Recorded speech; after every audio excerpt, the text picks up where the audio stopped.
প্রিয় বন্ধুরা, আজ তোমাদের সাথে যে বিষয়টা নিয়ে আলোচনা করব সেটা হলো ক্যালকাটা ইউনিভার্সিটি সেমিস্টার 4।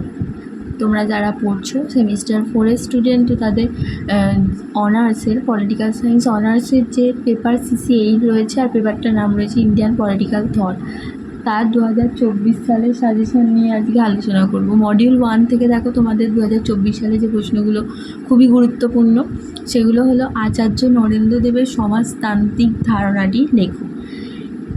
তো এটার ইংলিশ ভার্সানটা দেখে নাও।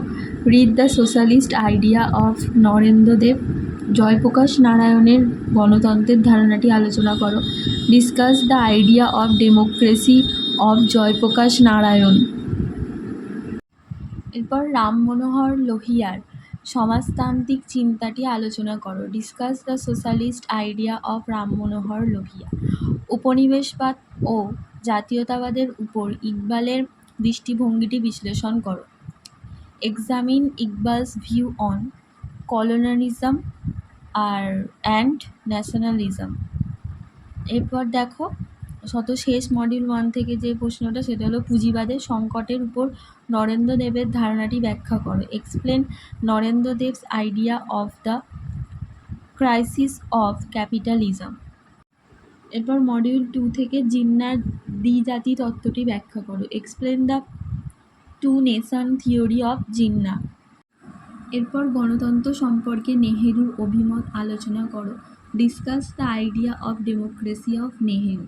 এরপর দেখো জ্যোতিবা ফুলের জাতিপ্রথা এবং অস্পৃশ্যতার উপর দৃষ্টিভঙ্গিটি আলোচনা করো। Discuss the idea of caste system and untouchability of Jyotiba ফুলে।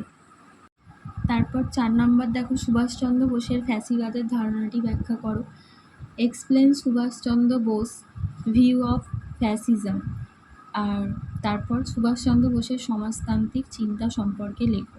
Right the socialist ideas of Subhas Chandra Bose. তো মডিউল 1 থেকে 5টা আর মডিউল 2 থেকে 5টা, টোটাল 10টা প্রশ্ন তোমাদের CC8 পেপার থেকে 2024 সালের সাজেশনের জন্য রেখেছি। আশা করি এগুলোর মধ্যেই পরীক্ষায় তোমরা কমন পেয়ে যাবে। এগুলো ভালোভাবে প্রিপারেশন এখন থেকে শুরু করে দাও। তো আজ এতটুকুই। পরবর্তী আবার ভিডিও নিয়ে আসবো তোমাদের সাথে CC9 পেপারটা নিয়ে। তো আজ এখানেই শেষ হলো।